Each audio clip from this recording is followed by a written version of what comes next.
I guess my more recent experience with talking about me is I'd kind of go to work, see my mates at work, and I'd be walking around from person to person and tell my story, 20 times over, and by the end of the day I'd be totally knackered. So I thought the best thing to do would be to give you all a bit of an update as to what's going on, where it's at the start of the night, then we can forget about it all and move on and really celebrate the night and have a bit of a laugh, talk about old times and reminisce a bit. I know there's, well, I know everyone here, but some of you guys don't know each other, mix around, chat, just about, talk about all those good times. I'll do this as best I can. Normally I wouldn't do notes and that sort of thing, but I think at times I might have to just pause for a bit, and I'll do my best. Nearly 2 years ago, I was diagnosed with penile cancer. Fair to say it was pretty hard, but right from the start, the prognosis was always good. The doctors were always, all we need to do is chop it out and you'll be cured. So right from that very first day was always about a cure to the disease. And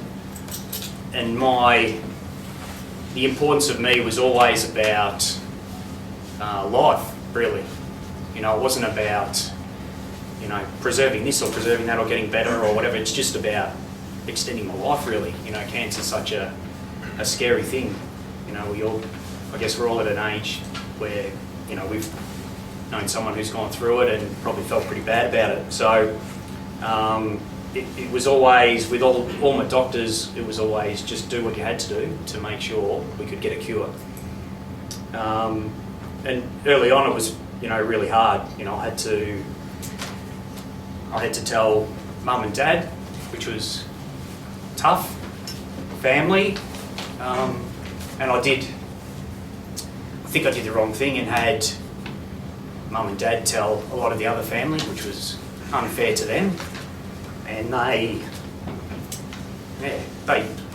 struggled with that too. But from all of that, I got, lots of people messaging me and talking to me and that, and I felt that there was an uncomfortableness around myself, and even I'd come up here and people didn't know what to say and that sort of thing. So what I decided to do was put all my updates on Facebook, basically, so everyone would know where I was at. Didn't have to come and say, hey, how you going? We could just go back and talk normally how we kind of always did. That was more important to me, just being with you guys. So we could talk normal, and for me, I guess it was, it was a long process initially. When I first told my boss at work, it was like, well, they're just going to cut it out. I'll be out for a couple of months, and I'll be back. That'll be it. I'll be done. Simple as that. That's how it was even kind of explained to me by the doctors. But as all things strange with me, the cancer behaved kind of strangely and did odd things and spread different ways and did different things. But it was always the same. It came back many times over, and I had many operations to get rid of it, and it was still always to be rid of it for the cure. And in a way, I've kind of been, dishonest with all of you in a way with Facebook, because it's very hard for me to talk about myself. Most people know I don't really like talking about myself, and a lot of the stuff that's been done to me has been truly horrendous over the last couple of years, and have kept a lot of that off Facebook. More for the fact is, I just didn't want people feeling sorry for me, really. I just wanted people to come along the journey and, I guess get behind me and support me, and don't feel sorry for me. I never wanted people to feel sorry for me. It's, cancer's a funny thing in that it takes away your identity. It takes, everyone here would say, Drew, he's a good bloke, or he's a mate, he's a shit cricketer, he's a crap fieldsman or something. But I go from, as soon as you get cancer, you lose all of that and you become a cancer victim, and it's really hard to deal with. But I spent a lot of my cricket career trying to be a shit fieldsman. I didn't, that's a big reputation to uphold. I wanted to do that, and I want to be a good son, and I want to be a good dad and a good husband. But you lose that.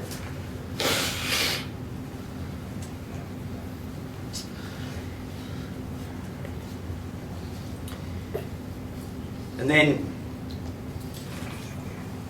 then about 3 months ago, I've got, to continue on, I've got ongoing lesions on my legs, which are basically open cancer growths on my legs and my hips, and they were getting pretty sore. And I saw my surgeon about that, and she planned to take a big chunk out of my leg, with the cancer out of my leg, and replace it with a skin graft. And it just so happens that I had due a CT scan at the time, and just went and had a CT scan, thought nothing of it, just usual practice. I think I've probably had about 10 CT scans. And for those that haven't had a CT scan, it was probably the worst, most horrendous thing I'd ever done in my life the first time, and now it's like taking a drink of water. That's crazy what you get used to. And then I had a CT scan, and then out of the blue the surgeon rang me and said that they'd found some spots in my lungs. So I had to do some more tests, and had a PET scan and found some more in my pelvis that had grown out. So it had moved, and the doctors had always said, whilst it's on my skin, it's treatable and we can do things about it. But once it gets inside, it becomes a real problem, and that's unfortunately where we are today. And so the operation got put on hold. It was clearly that I had to have a more holistic approach to treatment. The treatment had moved more from a curative manner now to a more quality of life sort of thing. And there was radiation option and surgery and chemo, but in the end, the hope is that the chemo is a more holistic approach, would attack both the cancer on the inside and impact the stuff on the outside as well. And what the chemo does, it basically drops your immune system right down, and you can get really sick, and that's the risk of doing surgery. There's no way they could cut the bad spots out at the moment and risk the infection. It's just too dangerous. And I had I had my first chemo from that probably a couple of months ago now, and I was going okay for about a week and a half, and then I picked up an infection. I just got a temperature. Didn't think much of it. They get us to monitor our temperatures, get us to monitor my temperature. They say once you hit 38 degrees, that's the magic number, you need to speak to us. So I hit 38 degrees and I felt okay. Next day I was feeling okay, but the temperature had gone up, called the hospital, and I started getting the shakes, and went into hospital, started on a course of antibiotics. So I was in hospital for a week having antibiotics, which turned out I had to have antibiotics for 4 weeks, intravenous antibiotics, and that put a delay on my chemotherapy, which has had an impact, because I've had another CT scan since, and had problems with my back, and the worry was that it had spread into my back and my bones and that, but that hasn't happened, thank goodness. But the cancer inside has grown because of the delay from the chemo. So, and that, and it wasn't, I kind of joke a bit about the infection, but it wasn't until I spoke to my oncologist a little bit later that she told me how serious it was. It was a staph infection in my system that, if it had spread into my organs, could have, very easily taken my life right then. Caused heart failure and that sort of thing. So, and they think it's probably come from the lesions in my leg and that, most likely. So, at the moment I have a fear of I've still got the lesions and I'm still having the chemo. There's no guarantee that I couldn't pick up another infection like that. So, it's it's hard to think about that sort of stuff. It's very. I guess when I come from the whole process of looking to be cured to being terminal,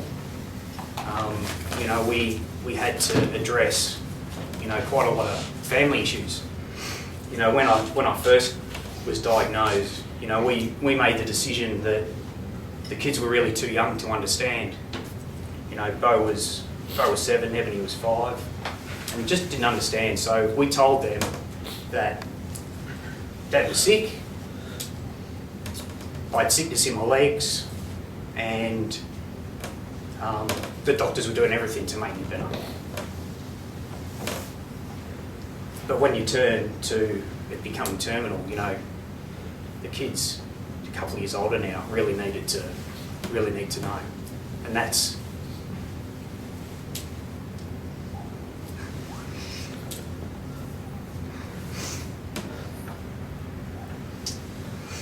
one of the hardest things I've ever had to do in my life.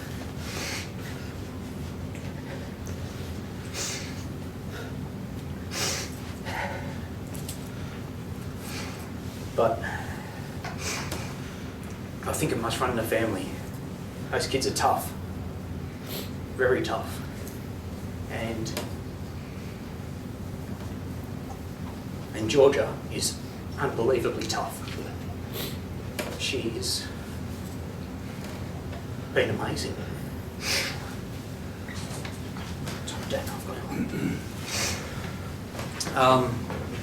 And they took it very hard. And after a little while, they eventually said, can we go back to playing the computer now? So they kind of, I think they took the most of the message and did what they need to and went on. And it's an ongoing discussion with the two of them. Like I said, they've been fantastic. They're typical kids, they make funny little jokes. Bo said to me the other day, he said, Dad, when you die, we're gonna sell you a car and buy a Jeep.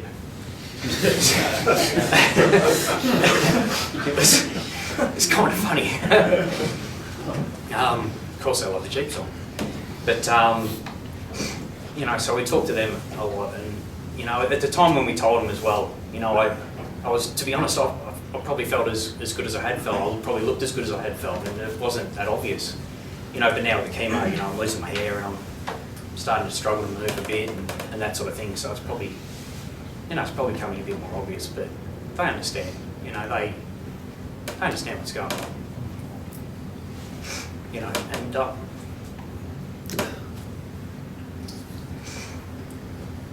it hits you funny. I felt really selfish for a few days. I felt why I'm not going to be able to see the kids grow up. I'm not going to be able to go to football anymore. See you guys. And then it occurred to me. I said, what am I talking about? Like I'm going to be dead. It's not about me now. It's It's about the kids, it's about Georgia. You know, I'm worried about what I'm going to miss out on. But the incident happens, that's it, it's gone, it's dead. And the kids are going to have to, you know, live with that, not being around. Keep being around. I think the hard thing was that I think we always knew what to tell them, but it was just the anxiety of doing it. The kids' school over here at Overport have been amazing. They have been so supportive and helpful of us. You know, they organised a counsellor for us to give us advice on how we should tell the kids, and it was, you know, and they continue to support us every day, and they're, you know, an unbelievable school.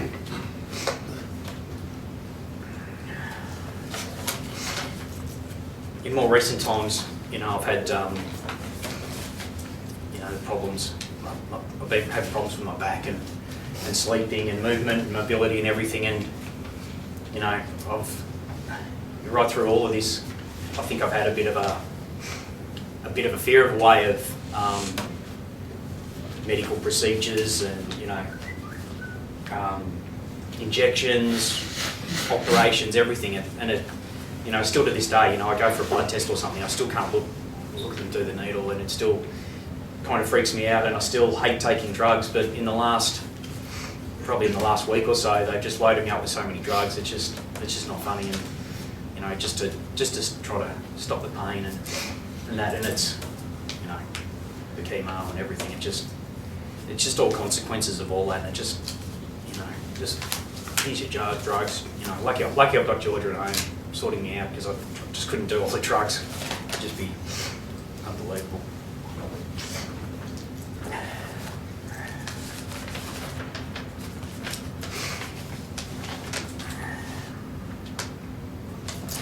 I guess, you know, right from the start I talked about fighting, and the fight has always been for life, like I said. You know, to get well and get better and go back to living back to a normal life. And you know, even in the strangest dreams I had at the start, I didn't think that it would come to this, that it would you know, get to this stage. I always thought it'd be quick chop out and be done, but it, you know, the reality is not that. So it's nearly like the fight now changes. The fight changes from a fight to get up, a fight to get motivated, a fight to do things. You know, it's just, it gets hard to get up in the morning, just ache all over, and just go, right, got to get out of bed, got to say good morning to the kids, got to see them off. And I'll continue that fight right to the end.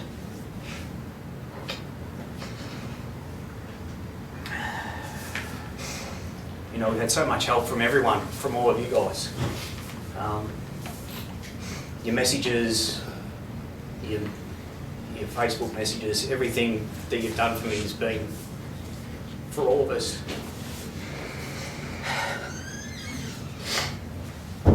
It's been unbelievable, and I can't thank you all enough for that.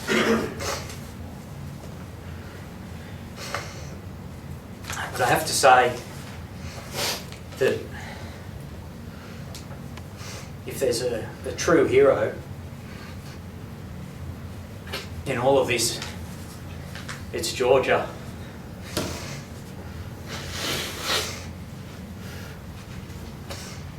On top of going through every single thing that I've gone through, she's been the go-between for a lot of friends and family. She's done everything for the kids to give them as normal a life during this time, and has never complained, just pushed through it. You know, I've nearly been selfish and worried about myself, but she's done everything, and has been an absolute tower of strength. And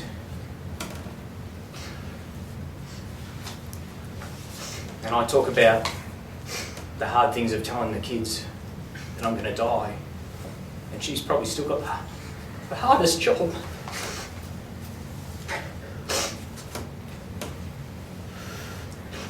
To continue on after I've gone and to tell the kids that I've gone.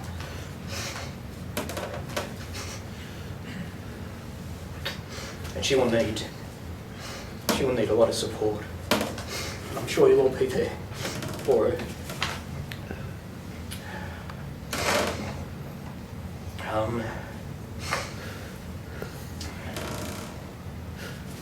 Just a few other things that I kind of wanted to talk about, because I know a lot of people have been asking me.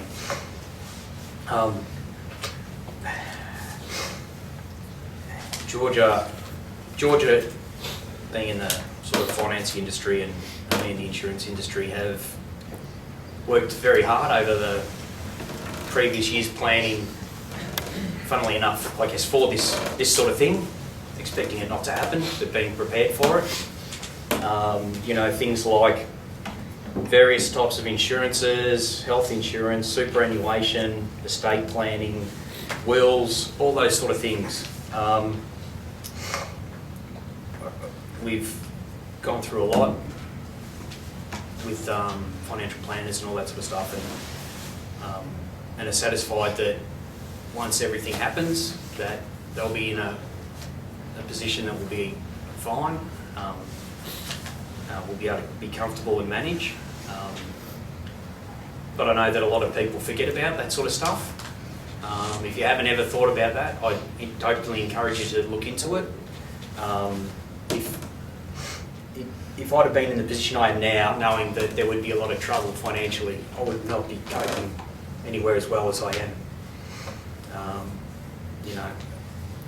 And I highly recommend that everyone think about that sort of stuff. Whether you take it up or not is entirely up to you, but it's certainly one less major thing that you don't need to worry about.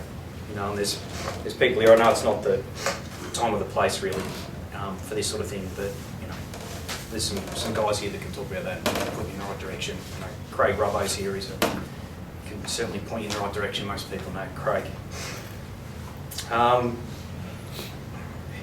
Cancer is a funny thing. It doesn't just break your body, it breaks your mind. It does crazy stuff to your body. And most people here know me as a pretty logical, rational sort of bloke. But what happens is it's like another voice pops up in the back of your head saying things that is just totally wrong. And they're wrong, but you still think them. The things that I find hardest at the moment are that everyone hurts so much because of me. I feel like the cause of everyone's pain. But I know that's bullshit. I know within my heart of hearts that that's bullshit. That there's nothing I can do about that, and it's just something that it is. It's like someone pops up in your head and says, "Nah, it's all your fault. It's all your fault." And in a way, there's no explanation. There's no explanation for any of it. When people ask me, funnily enough, am I religious? What are my beliefs? And most people know I'm not religious, really. And I can tell you, I used to believe in karma, but not anymore. There's no way I've done anything to deserve all this. No way. But I do believe that everything happens for a reason. And what I've tried to do myself to get some reason out of all of this is, I guess, to try to spread the word more about, valuing your lives and making the most of yourselves and your family and your friends, and really getting out there and enjoying yourself. It's funny. I'd be in a very easy position to say, the world is a pretty shit place. But you know what? I don't believe it, and I'm not going to say it. I've been privileged and blessed with unbelievable family, unbelievable friends, unbelievable place to live. Married the woman I love, two of the best kids ever.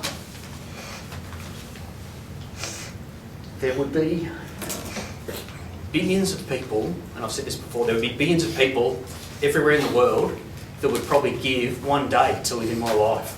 Just one day. And I've got to live it for over 40 years, and that's unbelievable. All you guys are a great example of that. I've met some amazing people, and you've all been amazing to me. So the world is not a shit place. The world is a great place. And I give you permission to take advantage of it. Live your lives, do something about it. Mortality is a funny thing. It's come to me, and in a way it's a blessing in a way, because I can take this time to say hi again, say goodbye to the family, say goodbye to the kids. But people just go like that. You never know. For all you know, in 3 weeks' time, something might happen. Could have a car accident. And there's loss right there. But I'm nearly lucky enough to be able to go out in a way that I want to go out. We talked a little bit about bucket lists really on my Facebook and that, but for me, the only thing I really wanted to do was to go up to Noosa to see some friends and family up in Queensland. I've done that, and the rest of the bucket list for me is more catching up with friends and family over time. And this was an interesting discussion. Started off as a small, probably 20 or 30 blokes up at the cricket club watching football, sort of grown a bit from there, like all Delacombe Park and Malcolm dudes do. But there's other groups and that I want to catch up with, and hopefully sometime down the track we can do it a bit more often, and maybe a bigger thing down the track. And I hope to see you all. I guess in my heart of hearts, this is not a goodbye. This is just another hello again, and we continue on. We continue to fight, and we'll continue to do what we have to do and live our lives and get the most out of it. And again, I put it all to you guys to do that, share that with your family and your friends, and get the most out of your lives. Don't put stuff off that you really want to do. Don't. If your kids want to have a kick of the footy, don't say no. Have a kick of the footy. Get in there and love your family, love your kids, love your friends. I certainly do.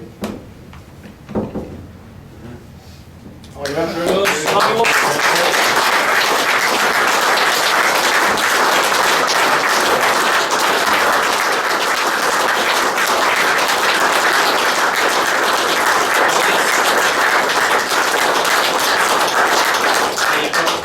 So you've all got a bigger than update as you're probably going to get. Let's have a good night. Let's talk about old times and have a laugh and talk some shit, usual Delacombe Park style, and yeah. So we really have to watch your shit footy team tonight? Well, better than watching your rubbish team, Charles. But thanks again to Russ and Blighty and Langy in particular for setting this up, and thanks everyone for coming. I really appreciate it. Let's chill it out a bit now, and let's get stuck in. Have a good night. Yeah.